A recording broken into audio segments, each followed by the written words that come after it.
आपने पूजा की बात की, तो पूजा की विधि अगर मैं आपसे जानना चाहूँ कि अगर दीपावली की पूजा कर रहे हैं और खासकर युवा पीढ़ी के लिए, क्योंकि हमारी जनरेशन को, हमारे से बड़े जो लोग हैं उनको पता है, लेकिन युवा पीढ़ी जो घर में पहली बार, जिनका नया घर है, जीवन में नई शुरुआत कर रहे हैं, अगर वो पूजा करना चाहें तो कैसे स्टेप बाय स्टेप अगर आप उनको बता दें क्या करना चाहिए तो बहुत अच्छा होगा। जी बिल्कुल, देखिए दिवाली की पूजा का विशेष महत्व होता है क्योंकि दिवाली की पूजा हम माँ लक्ष्मी को प्रसन्न करने के लिए करते हैं और माँ लक्ष्मी के साथ हम गणेश जी की भी वंदना करते हैं। तो आपको सबसे पहले तो मैं ये बताना चाहूँगी कि माँ लक्ष्मी और गणेश जी की पूजा साथ साथ क्यों की जाती है, क्योंकि दिवाली वाले दिन मेन तो महालक्ष्मी की पूजा होती है, लेकिन माँ लक्ष्मी जो है ना वो गणेश जी की माता के रूप में मानी जाती हैं। क्योंकि एक बार कहा जाता है कि माँ लक्ष्मी पार्वती माँ के पास गई थी और उन्होंने बोला था कि उनकी कोई संतान नहीं है, तो माता पार्वती के 2 पुत्र कार्तिकेय और गणेश जी हैं, उन्होंने गणेश जी को माँ लक्ष्मी की गोदी में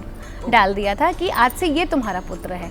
तो तब से माँ लक्ष्मी को जो है गणेश जी के साथ भी पूजा जाता है। और गणेश जी देखिए लक्ष्मी जो है धन की देवी है। अब धन को संभालने के लिए बुद्धि और विवेक की ज़रूरत पड़ती है, तो बुद्धि और विवेक हमें कैसे मिलेगा, वो हमें गणेश जी जो है हमारे बुद्धि और विवेक के देवता माने जाते हैं। तो इसीलिए हम गणेश जी के साथ लक्ष्मी पूजन करते हैं और इन दोनों के साथ करते हैं। अब अगर मैं स्टेप बाय स्टेप विधि की बात करूँ तो देखिए सबसे पहले तो हमें मूर्ति का देखना है कि किस तरीके से मूर्ति होनी चाहिए। कुछ लोग प्लास्टर ऑफ पेरिस की मूर्ति ले लेते हैं, सीमेंट की मूर्ति लेते हैं, वो मूर्तियाँ नहीं लेनी हैं। आप मिट्टी की मूर्ति ले सकते हैं, आप जो है मूर्ति सोने या चांदी या अष्टधातु की मूर्ति ले सकते हैं, वो मूर्तियाँ बहुत शुभ मानी जाती हैं।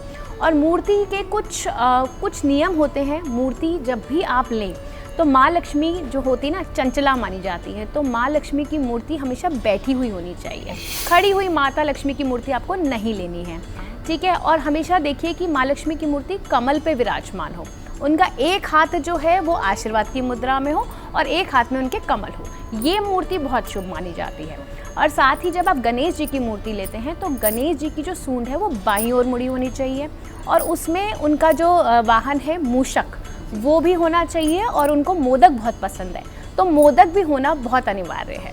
और जब भी आप गणेश जी की और लक्ष्मी जी की मूर्ति लेते हैं तो उसमें कलर्स का भी ध्यान रखें कि वाइब्रेंट कलर जैसे येलो, गोल्डन, गुलाबी, रेड, ये इस कलर की आप मूर्ति लें। बिल्कुल भी नेगेटिव जैसे ब्लैक, ब्राउन कलर की मूर्तियाँ आप ना लाएं।